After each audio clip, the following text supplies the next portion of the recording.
Bonjour à tout le monde et bienvenue à ce webinaire. Ici, Léa, piloter votre ordinateur. Alors, je suis Olga Dudko et j'accompagne aujourd'hui Camillo Rodriguez, qui est fondateur du cabinet Machine Learning Lab, un cabinet de formation et de conseil en intelligence artificielle. Chez Machine Learning Lab, nous sommes convaincus que tout le monde peut parler IA, comprendre l'intelligence artificielle, parler intelligence artificielle, quel que soit son niveau technique. Pour nous, parler IA, c'est plus qu'utiliser ChatGPT ou toute autre solution d'IA générative, par exemple. C'est pas seulement savoir s'en servir, mais aussi et surtout savoir comment ces solutions, ces outils fonctionnent, avec toujours le même objectif de prendre du recul et de développer un esprit critique face à l'intelligence artificielle. Pour nous, pour le cabinet Machine Learning Lab, parler IA, ça veut dire maîtriser les principes clés de l'intelligence artificielle, comme par exemple le machine learning ou data science ou deep learning. C'est savoir découvrir ces applications concrètes, développer des applications concrètes, mais aussi apprendre à collaborer avec les experts du domaine. C'est très important pour nous de transmettre ce message que tout le monde peut parler IA et c'est important que tout le monde ait ce niveau de connaissance pour parler IA.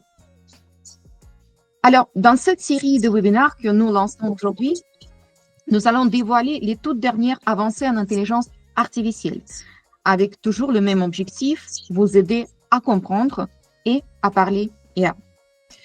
Aujourd'hui, dans ce premier webinaire de cette série que nous lançons aujourd'hui, Camillo va vous présenter Claude Compute Use. Donc, elle va vous présenter cet outil, cette intelligence artificielle qui est capable de regarder un écran, déplacer un curseur et faire plein de choses à la place d'un humain.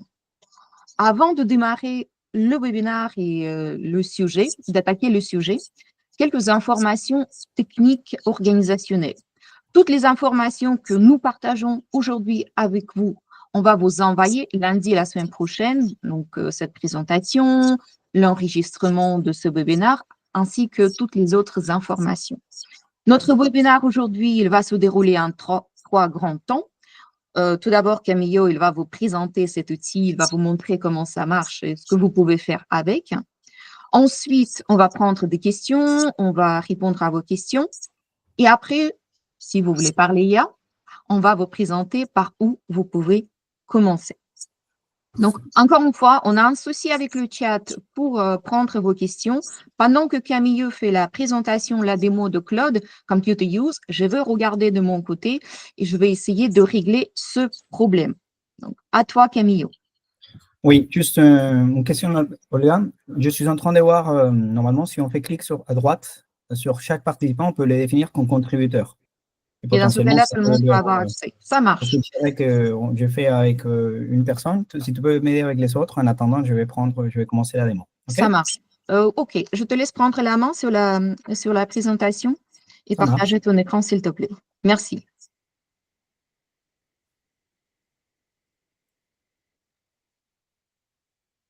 Du coup, ça arrive.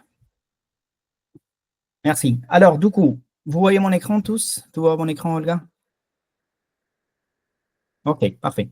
Oui. Alors, bonjour à tous. Là, aujourd'hui, ce que j'aimerais bien vous présenter, c'est vraiment un logiciel expérimental qui s'appelle Google Cloud Compute Use. Alors, Cloud Compute Use, c'est quelque chose d'extrêmement expérimental et c'est d'une société qui s'appelle Anthropic. Alors, Anthropic, c'est la boîte qui est derrière Claude. Si vous ne connaissez pas Claude, c'est comme ChatGPT. Du coup, c'est juste vous tapez Claude AI et vous allez sur les premiers liens que vous allez trouver. Et alors, ça va vous demander effectivement de connecter avec un compte. Vous pouvez connecter avec un Gmail ou créer un compte. Et Claude, c'est vraiment l'équivalent d'un ChatGPT, c'est juste que c'est fait par une autre boîte. Et cette boîte s'appelle Anthropic. Alors, je vais juste vous montrer pour ceux qui ne connaissent pas. Aujourd'hui, ils ont lancé un produit depuis 2 mois, depuis 2-3 mois. C'est une modification à leur chatbot, à leur agent conversationnel. Et c'est un produit qui permet vraiment de prendre le contrôle d'un ordinateur. Alors là, ce que je vais vous montrer, c'est un ordinateur virtuel. Attention, ce n'est pas mon ordinateur. C'est-à-dire que c'est vraiment un ordinateur que je suis en train de lancer avec un produit qui s'appelle Docker. Alors, pour ceux qui ne connaissent pas, Docker, c'est quelque chose qui permet de faire des containers des applications et les lancer. Et du coup, là, j'ai une image virtuelle, ça s'appelle de la virtualisation, et je l'ai lancée. Alors, s'il y a quelqu'un qui ça les intéresse, comment ça marche, je me ferai un plaisir de vous montrer. Mais vraiment, l'idée, c'est que vous voyez que là, j'ai un ordinateur qui est complètement virtuel.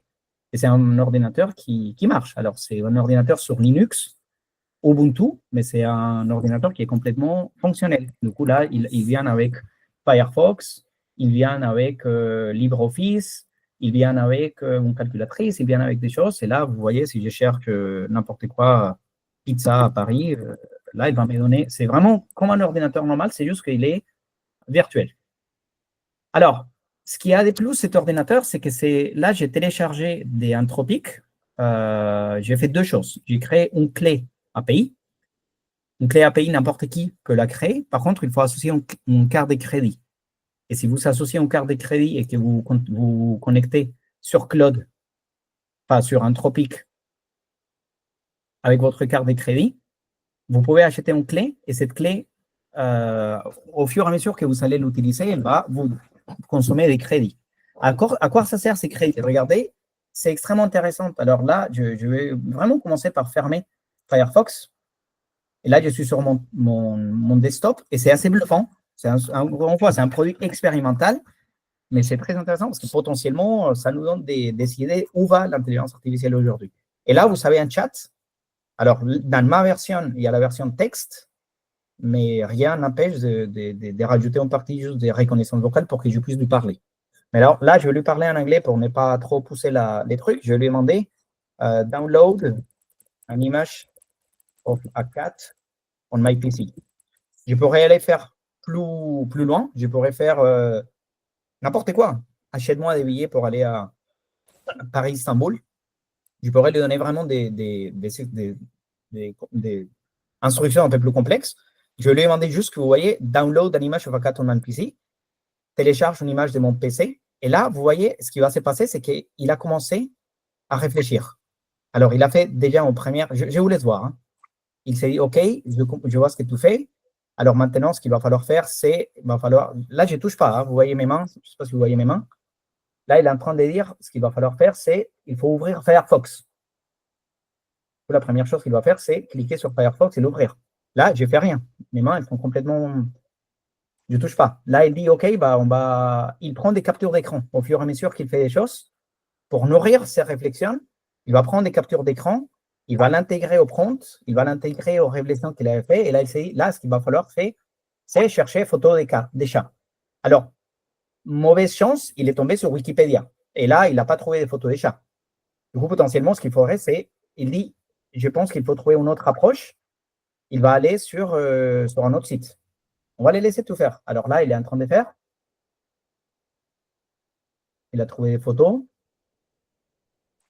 Donc, il dit, OK, je vois des photos. Alors maintenant, qu'est-ce que je vais faire? Normalement, c'est clic droit. Left click, vous voyez à gauche, il est en train de dire, c'est vraiment left click qu'il faut faire. Et du coup, là, c'est en fait chaque étape, que pour nous, ce sont des choses qui sont extrêmement logiques. Il faut faire clic droit, il faut faire télécharger l'image comme, il faut faire ci, il faut faire ça. Enfin, tout ça, ça fait partie des réflexions, ça fait partie du fil des discussions que ce logiciel, il a avec lui-même pour piloter et pour faire ce qu'il fait. Alors, c'est extrêmement intéressant parce que des fois, ça tombe dans des impasses. Je vous dis que c'est un produit expérimental, mais des fois, ça tombe dans des impasses. Des fois, ça réussit à les faire. Et c'est drôle aussi de voir comment des fois, ça se trompe ou des fois, ça arrive sur des cookies ou des fois, sur des sites web où il faut se créer un compte.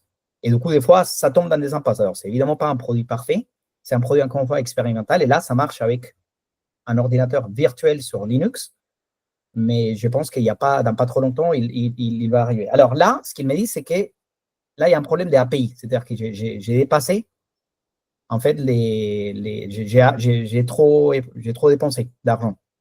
Et en fait, là, si vous voyez ces messages, c'est parce que j'ai fait trop.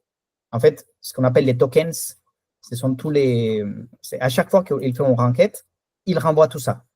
C'est comme ça qu'il fonctionne ChatGPT, Claude, tous les logiciels conversationnels. À chaque fois qu'il fait une réponse, il s'envoie tout ce qui est fait.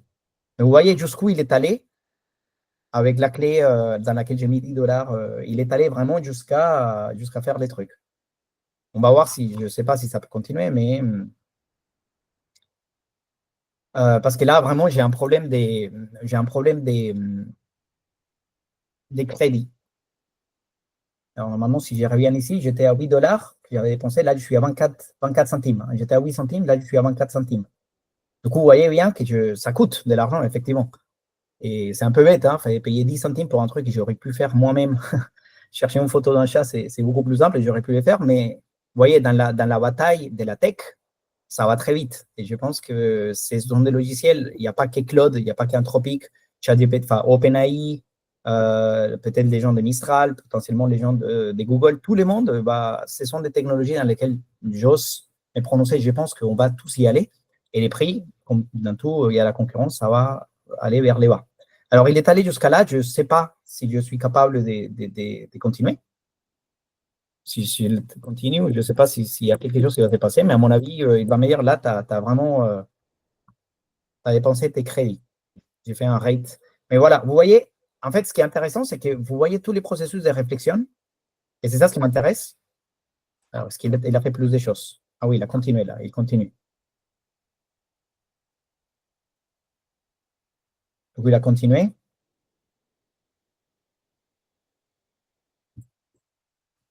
Et voilà. Il m'a dit, finalement, l'image, elle a été téléchargée. On va regarder ça. Alors, normalement, c'est the file exists in download. Voilà, normalement, on a son truc. Alors, je ne saurais pas vous dire où est-ce que ça a été enregistré.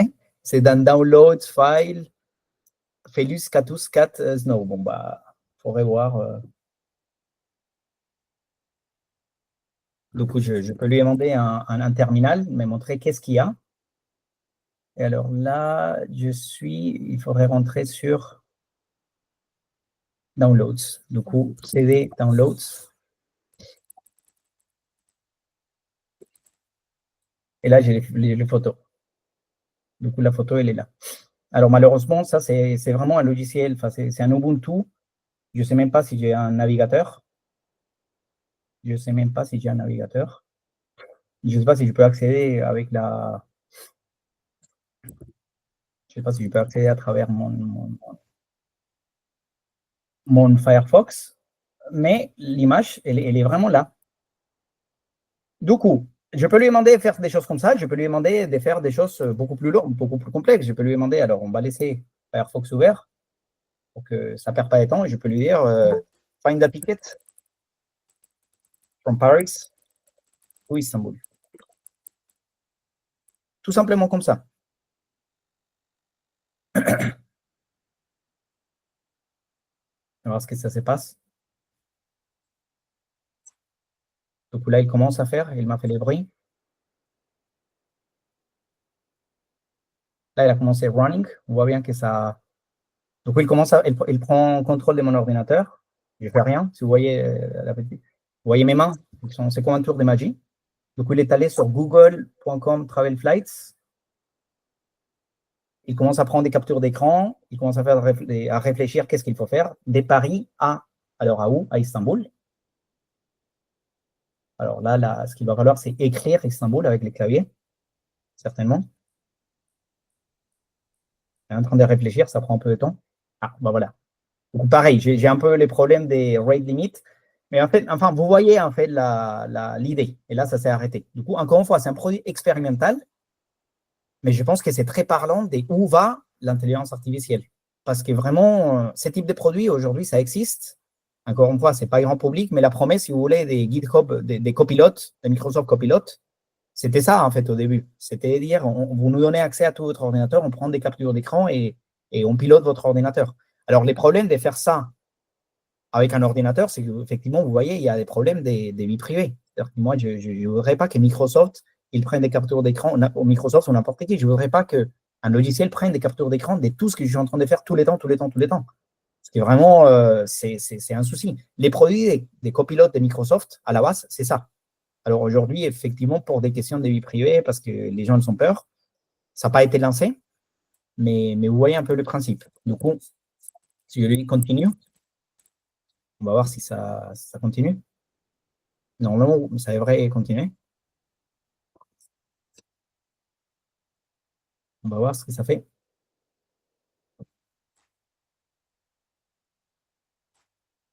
Là, il a tapé Istanbul tout seul. Il va falloir faire search. Alors, la date, je ne lui ai jamais demandé les dates. C'est intéressant de voir qu'est-ce que le logiciel décide de mettre comme date. Alors, là, il est en train de choisir les dates lui-même. Hein. On va voir qu'est-ce que l'intelligence artificielle des Anthropic va décider que c'est les bonnes dates pour moi.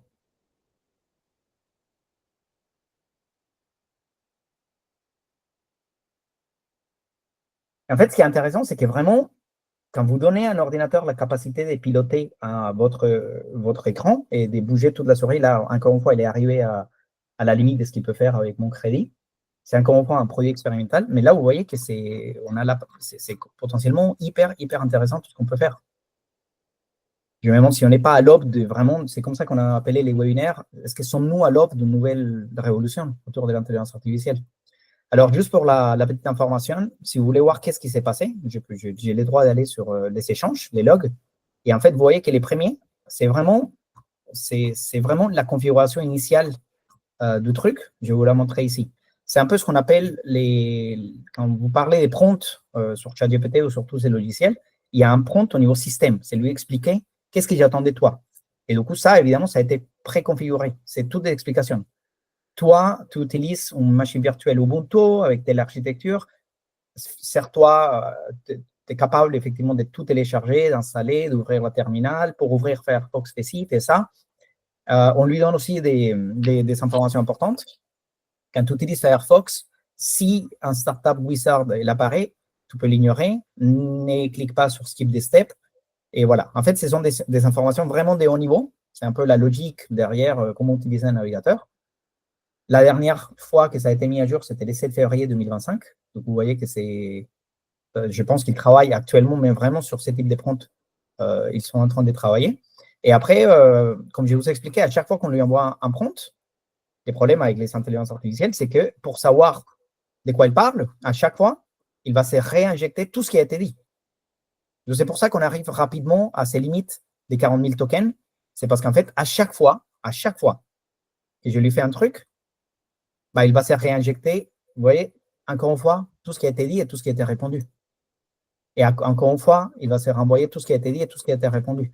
C'est comme ça, c'est la seule façon qui fonctionnent les agents conversationnels. Vous voyez qu'encore une fois, on revient sur les mêmes lettres, je ne sais pas ce que c'est ça, et on revient sur l'histoire des… Et on revient sur l'histoire des… Toi, tu es un assistant qui utilise Ubuntu et tatati, tatata. Et en fait, vous voyez, c'est pour ça qu'on dépasse rapidement l'histoire des 40 000 tokens. Alors, si vous ne savez pas ce que c'est qu'un token, c'est comme un mot ou un morceau de mots. Vous voyez, là, je reviens sur ça. Et en fait, à chaque fois que j'ai fait qu'il y a une action qui se passe, là, à chaque fois, ça s'empile. Et du coup, il envoie, mais il colle tout ce qui a été dit et tout ce qui a été répondu, et tout ce qui a été dit et tout ce qui a été répondu, et tout ce qui a été dit encore répondu. Et ça vient s'empiler. Effectivement, on arrive rapidement à la limite des tokens. Parce qu'un token, c'est un mot. Et du coup, nous, on a 40 000, je pense qu'avec mon plan, avec mon API, ma clé API, je pense que j'ai une limite de 40 000 tokens. Alors, juste pour la petite histoire, regardez, j'étais à 24 centimes de dépenser. Si je fais réfléchir, là, je suis à 38. Vous voyez, ça peut aller très vite. Hein. Alors, je m'amuse à faire ça lors d'un webinaire parce que c'est pour vous les montrer, pour vous expliquer ce que c'est. Je trouve que c'est assez intéressant.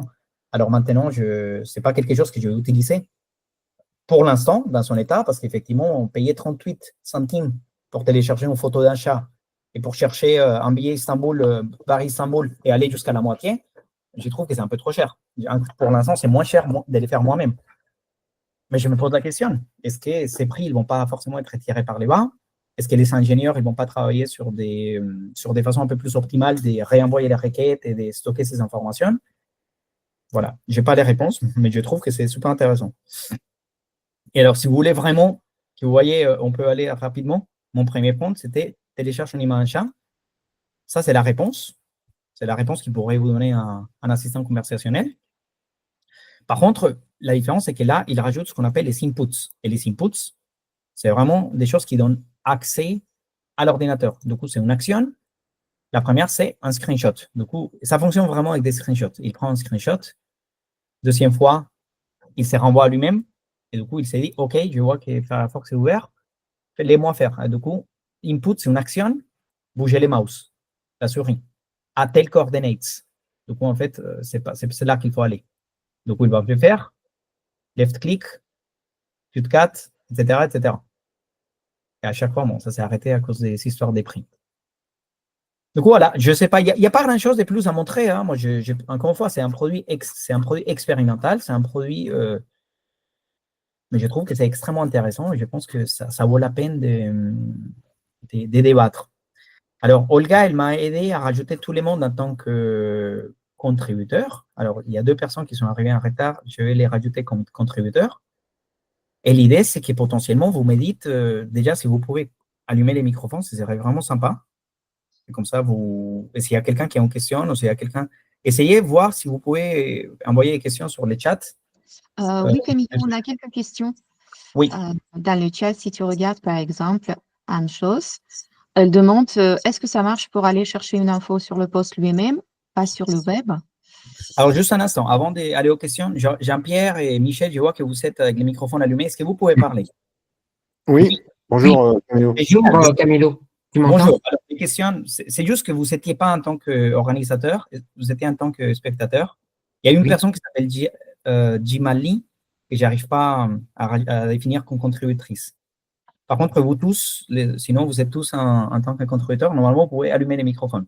Du coup, maintenant, je vous invite à allumer les microphones et si vous avez des questions, on n'est pas 400 personnes non plus dans les chats, vous pouvez les poser. Allez-y. Est-ce qu'on peut faire la même chose sur ChatGPT+? Alors, non, ChatGPT+, c'est juste un abonnement à $20 que vous payez à ChatGPT pour avoir accès à toutes les fonctionnalités qu'il y a sur les nouvelles fonctionnalités de ChatGPT, avoir un peu un accès privilégié, c'est tout. Par contre, si vous voulez, alors, que je sache, ChatGPT, il a une API, je m'en sers souvent, mais cette API-là, pour l'instant, je n'ai pas trouvé qu'ils sont un équivalent de ce type de produits-là. Mais ça va pas, à mon avis, ça ne va pas tarder. C'est-à-dire que certainement, si ces mecs-là, ils les font, ces mecs-là, à mon avis, ils vont les faire. Et à mon avis, les mecs des Mistral, les mecs des Perplexity, les mecs des… Absolument tous les autres, je pense que ils doivent être en train de travailler sur des choses comme ça, à mon avis. Et Copilote? Copilote, à la base, c'était ça. En fait, je ne sais pas si vous avez vu il y a un an et demi, les démos des copilotes, c'était ça. C'était vraiment la promesse, c'est un logiciel qu'on installe au niveau de l'ordinateur, et c'est d'ailleurs, je l'ai. Hein. Moi, si je clique, j'ai une touche qui s'appelle copilote. Et du coup, c'est quelque chose… Un chat. Alors, il m'a dit, non, pour l'instant, je peux juste générer des images, je peux juste répondre. Du coup, pour que ça marche chez Copilote, il faudrait que je lui donne l'autorisation d'aller vraiment faire des captures d'écran de mon écran. Et ça, vous imaginez que ça, les gens ne sont pas trop chauds. Les gens ne sont pas trop… parce qu'évidemment, c'est intéressant ces outils, mais jusqu'où, qui me protège, qui protège ma vie privée? Et ce n'est pas parce que Microsoft il m'a dit que mes images sont stockées dans le serveur que qu'est-ce qui se passe avec les cartes de crédit, avec les mots de passe, tout ça, ce sont des questions sur lesquelles, effectivement, il y a beaucoup de débats, il y a beaucoup de questions, et c'est ce qui freine un peu les déploiements un peu grand public de ces types d'outils. Ça répond à la question, Michel? Oui. Jean-Pierre, tu avais une question tout à l'heure? Ouais, excuse-moi, Camilo. Non, parce que comme je te voyais chercher les fichiers, je me dis, est-ce que c'est pas dans le fichier du bas où tu pouvais aller voir la photo du chat, mais c'est pas du tout ça, parce que, en fin de compte, je vois sur ton écran la barre du bas, ça doit être ton PC. Oui, là, je suis au niveau de cette et puis au-dessus, c'était ton PC virtuel, donc ok. Exactement. Non, mais c'est intéressant ce que tu montres, mais c'est vrai qu'aujourd'hui, le Common et Martel, dont je fais partie, comme beaucoup, on est un peu noyé sur l'IA. Alors moi, j'utilise Gemini notamment parce que je l'ai sur Google Workspace et que ça me permet déjà de de préformater certains éléments, notamment dans le cadre de mon contexte d'organisme de formation. Oui. Mais ce que tu m'as montré là, ouais, mais le problème, c'est le coût, quoi. Au bout d'un moment, déjà, le résultat, pour l'instant, j'ai encore des doutes. Mais en plus, comme tu disais tout à l'heure, payer pour un résultat approximatif, je ne suis pas encore prêt, quoi. Non, non. Alors, encore une fois, ce n'est pas les buts. Les buts de ces webinaires, c'est vraiment de vous montrer en avant-première et vraiment les nouvelles choses, échanger. Je pense qu'on a personne n'a les raisons, personne a toutes les réponses, moi non plus. Mais c'est déjà vous montrer ça. J'ai pris le temps d'installer, de télécharger. L'idée, c'est vraiment de vous montrer et que vous puissiez parler avec un humain. En fait, vraiment, avec Olga, notre idée, c'est apporter un peu le côté humain dans le monde de l'intelligence artificielle parce que ça manque. Et du coup, dans le monde de l'intelligence artificielle, toutes les semaines, il y a un nouveau truc qui sort. Et toutes les semaines, il y a un nouveau truc qui sort et la Chine qui fait ça, les États-Unis qui font ça, la France qui fait ça. Et je pense que c'est un peu angoissant pour la plupart des gens parce que c'est dire, est-ce que je ne suis pas dépassé parce que je suis en train de faire, parce que tout ce qui est en train de se passer. Alors, nous, notre mission, c'est, avec les formations, avec les webinaires, de vous donner des outils pour que vous parliez IA. Et que du coup, effectivement, alors ça, c'est pas parce qu'on regarde une démo d'un truc qui va potentiellement ou pas venir, qu'on devient un expert en intelligence artificielle, mais ce n'est pas les buts. Les buts, c'est effectivement de savoir de quoi on parle et comment ça marche. Est-ce que ça m'intéresse, est-ce que ça ne m'intéresse pas, mais surtout de les démystifier. Comment ça marche? C'est ça, j'espère. Du coup, vraiment, les questions, c'est si vous avez des questions sur comment ça marche, c'est aussi un peu l'idée. Je suis là pour ça. Ok, merci Camille. D'autres questions?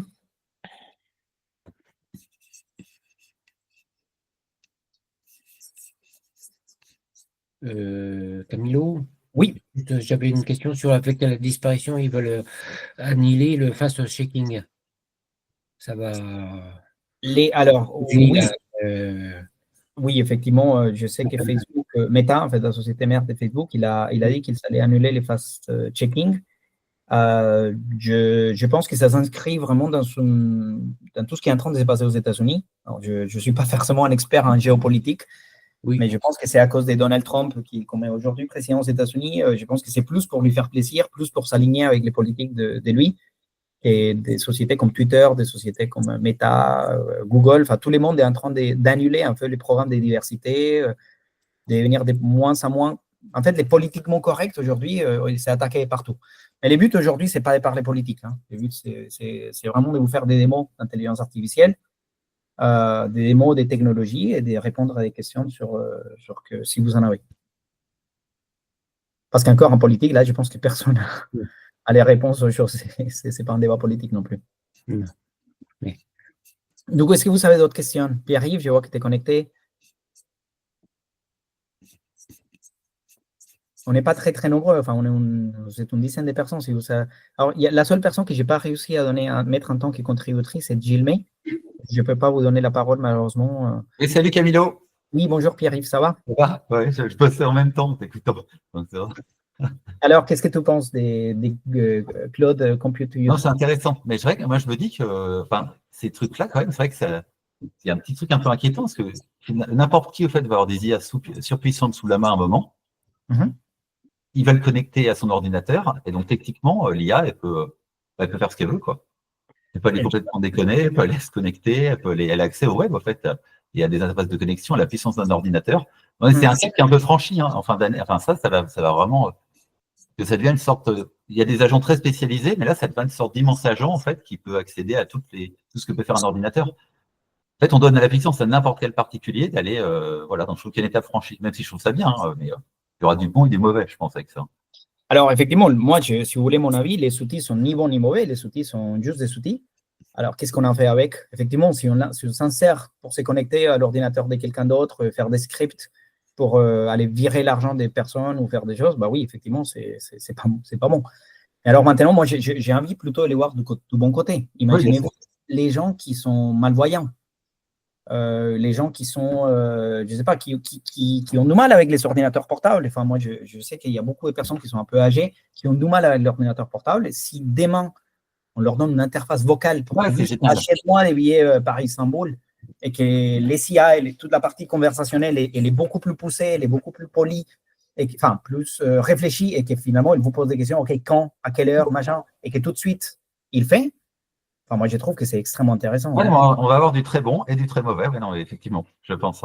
On va avoir du très bon et du très mauvais. Mais vous voyez que c'est vraiment un logiciel, c'est super intéressant. Encore une fois, expérimental. Encore une fois, si vous voulez les refaire, je peux vous envoyer des instructions. C'est pas si compliqué que ça, mais il faut bidouiller. Hein, et c'est encore une fois, c'est juste expérimental. Il faut installer Docker, il faut s'y connaître avec la terminale, il faut créer une clé, il faut associer une carte de crédit. C'est pas donné, c'est pas pour tout le monde. Mais s'il y a quelqu'un qui ça l'intéresse, prenez rendez-vous avec moi et je vous montre. Nous, avec Olga, on a défini tout un calendrier en fait dans notre site web parce qu'encore une fois, notre ambition, c'est vraiment de rendre l'intelligence artificielle accessible à tout le monde, de vous aider à parler IA et surtout de ramener ces côtés humains qui manquent un peu dans l'intelligence artificielle. Alors, au passage, si vous allez sur notre site web, je vous invite à télécharger un guide qui s'appelle les guides de l'IA, Parlez-vous IA. C'est vraiment un guide dans lequel on l'a fait pas avec ChatGPT, on l'a pas fait avec des IA génératives, on l'a fait nous-mêmes. Et c'est vraiment vous expliquer mot par mot qu'est-ce que c'est les choses avec les plus simples possibles et sans ambiguïté. Qu'est-ce que c'est que les machine learning? Qu'est-ce que c'est que l'intelligence artificielle? Qu'est-ce que c'est que Mistral? Qu'est-ce que c'est que ChatGPT? Qu'est-ce que c'est que la data science? Qu'est-ce que c'est Python? Tous ces trucs-là, on les a compilés dans un guide qui s'appelle les guides de l'IA que vous pouvez télécharger gratuitement dans notre site. Un autre, on a un calendrier qu'on met à votre disposition si jamais vous avez des questions sur l'intelligence artificielle. Alors, encore une fois, on n'a pas l'ambition d'avoir toutes les réponses à tout. Hein. Nous, on est des êtres humains comme vous. Mais on s'intéresse au sujet. On plonge dans l'IA, on s'intéresse à l'IA, on respire l'IA toute la journée. Et du coup, si vous estimez qu'il y a une question autour de l'intelligence artificielle, et ça peut être très large, hein. J'ai des étudiants qui prennent rendez-vous avec moi parce qu'ils veulent que je les aide avec leur mémoire des fins d'études. Et moi, pourquoi pas? Si ça peut aider quelqu'un. J'ai des personnes qui me contactent parce qu'ils veulent se lancer dans les domaines. Donc, moi, pourquoi pas, si je peux les aider. Il y a des personnes qui me contactent parce qu'ils ont un projet de start-up autour de l'intelligence artificielle et du coup, pareil, ils ont des questions. Alors, c'est vraiment parler IA. Et du coup, nous, on a des rendez-vous, des créneaux de 30 minutes qu'on vous offre gratuitement. On ne fait pas payer pour ça. Et l'idée, c'est que vraiment, vous ayez un interlocuteur autour de l'intelligence artificielle. Je suis en train de tester, Camilo, Oui. Notebook LM. Je ne sais pas si ça te parle. Notebook LM. Ouais.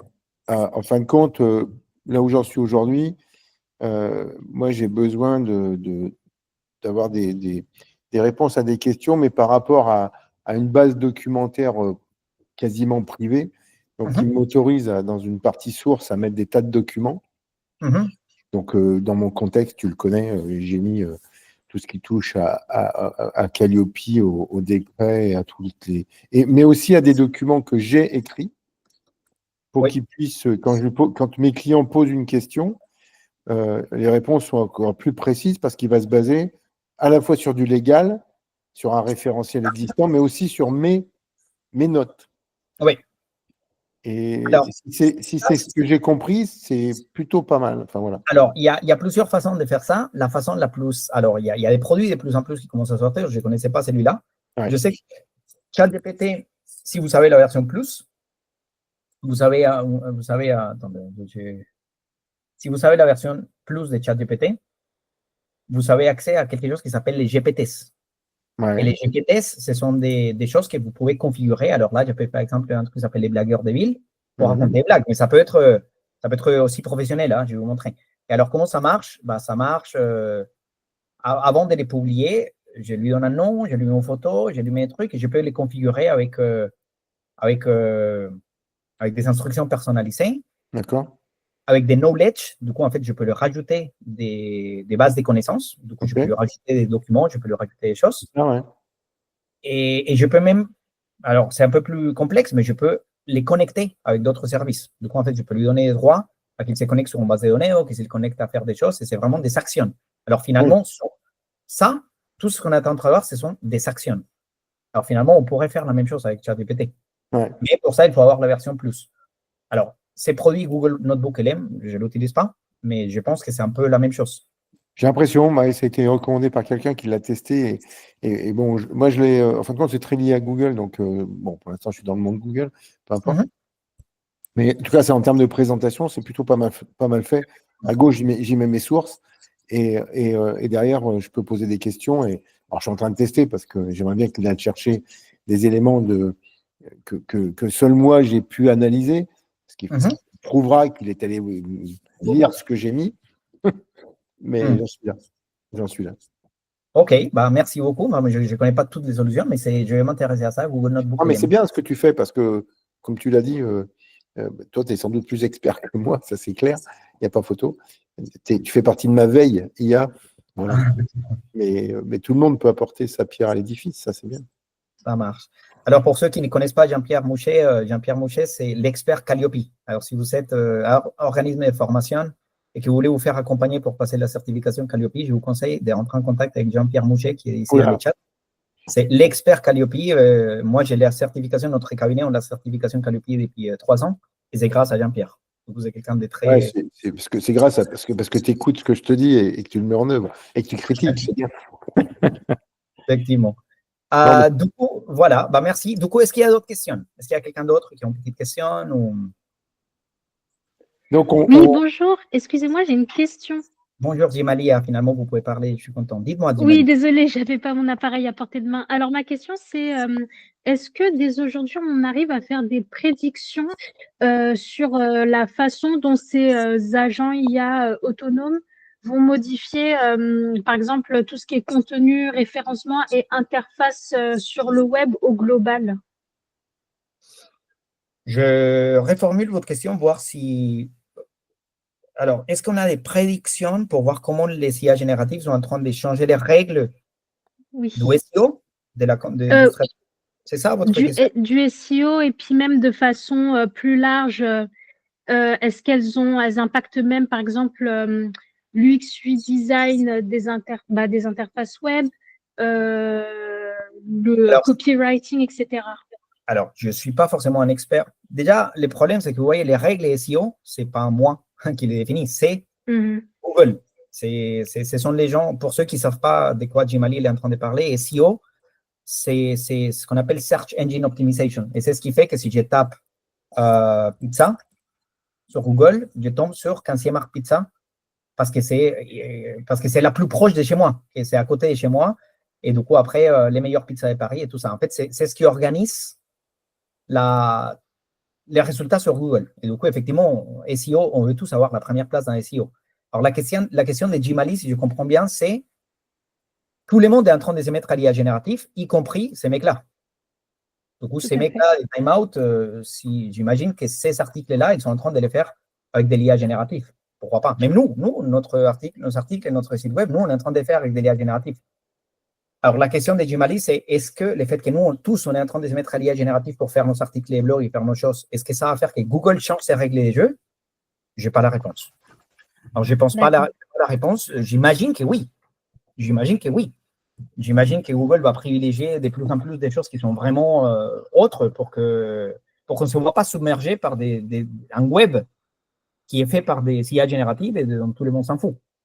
Du coup, je pense que oui. Mais malheureusement, ça, c'est une question qu'il faut poser vraiment au CEO de Google. C'est vraiment les mecs de Google qui définissent qu'est-ce qu'eux ils privilégient pour les sites web. Et alors, ça, c'est Google. Microsoft Bing, il a aussi ses propres règles à lui. Et aujourd'hui, on parle même des SEO chez les logiciels comme ChatGPT. C'est extrêmement intéressant. Vous êtes… alors, pourquoi je suis sur… alors, pourquoi je… Aujourd'hui, vous êtes… D'accord, ChatGPT, aujourd'hui, à tort ou à raison, il est en train d'être utilisé de plus en plus comme moteur de recherche. Je pense que c'est à tort. Mais alors, du coup, si je trouve pizza et que je fais search et que je lui envoie ça, alors lui, il a aussi ses propres règles SEO. Effectivement, il va me dire, il va me sortir des trucs et il y a des gens qui commencent à s'intéresser au SEO des agents conversationnels. Du coup, tout ça, c'est une nouvelle discipline qui va apparaître et ce sont de toute évidence des choses avec lesquelles il va falloir que nous, les commandes des mortels, on arrive à vivre si on veut faire que notre business il survive dans ces web 3.0 ou 4.0, je ne sais pas à quel niveau on est. D'accord. Merci beaucoup pour la réponse. Il n'y a pas de souci. D'autres réactions? On a un temps pour une dernière question? Oui. Non, Olga, Oui. j'arrête ma présentation, je te laisse Oui, on a le temps. S'il n'y a plus de questions, merci beaucoup. Merci beaucoup pour votre participation. J'épingle Pardon? ton écran. J'épingle ton écran. Ok, ça marche. Merci pour votre participation. Merci pour cet échange et pour vos questions. Si vous voulez aller plus loin, n'hésitez pas à nous contacter. Comme Camille disait, notre ambition et notre mission est de démocratiser l'IA, rendre l'IA accessible à tout le monde. Donc, nous avons développé des formations. Nous avons un catalogue de formations qui vont vous permettre de découvrir l'IA, comprendre comment fonctionnent ces outils-là. Je vais vous envoyer par email toute la liste de toutes les formations que nous avons actuellement. N'hésitez pas à nous contacter si vous êtes intéressé et si vous souhaitez suivre l'une ou plusieurs peut-être des formations que nous proposons. Tu peux mettre les liens, bah voilà. Ouais, c'est ça. Alors ça, c'est une liste non exhaustive des formations qu'on a. C'est créer une IA avec les machine learning, bien utiliser ChatGPT, comprendre son fonctionnement, GitHub Copilot pour développeurs. En fait, il y a plein de formations pour développeurs, mais aussi pour des non-codeurs. Ce sont des formations courtes, ce sont des formations vraiment en format 3 heures, une journée maximum, mais c'est l'exception. Vraiment, ce sont des formations courtes en ligne qu'on fait. Et si ça vous intéresse, c'est vraiment… Tu peux mettre les liens sur le chat, s'il te plaît. Oui, bien sûr. Et rendez-vous au prochain webinaire aussi, parce que nous, l'idée, c'est que vraiment, notre idée, c'est vraiment de faire des webinaires dans lesquels il n'y a pas… C'est vraiment vous montrer une nouvelle technologie, prendre le temps de vous montrer la dernière technologie du moment, ou un truc que nous, on trouve que c'est extrêmement intéressant, essayer de répondre, de débattre. Il n'y a pas de bonnes réponses, des mauvaises réponses, c'est juste un débat. Et puis voilà. Du coup, si vous n'êtes pas abonné à notre newsletter, abonnez-vous à notre newsletter. On partage aussi des tips, des choses. Et vraiment, l'idée, c'est parler IA. Que vous puissiez dire, je parle IA. Alors, Jimali, vous avez encore une question? Ah non, excusez-moi, j'ai oublié d'enlever la main. Ça marche. Ça marche. Du coup, je pense, voilà. Ça, ces webinaires, c'est un replay aussi. Je pense que Olga, elle a enregistré. Ouais. On va vous envoyer aussi les liens pour le regarder. Et encore une fois, si vous avez la moindre question, n'hésitez pas à contacter. C'est gratuit, c'est confidentiel. Et puis, comme on dit, il n'y a pas de questions bêtes. Ce qui est bête, c'est ne pas poser des questions. OK. Du coup, merci beaucoup, Olga. Merci beaucoup à tous. Merci beaucoup à tout le monde. Au revoir à Camilo et Olga. Merci beaucoup, Michel. Merci, Michel. Allez, bonne journée. Très bonne journée à tout le monde. Bon week-end. Bon appétit. Au revoir.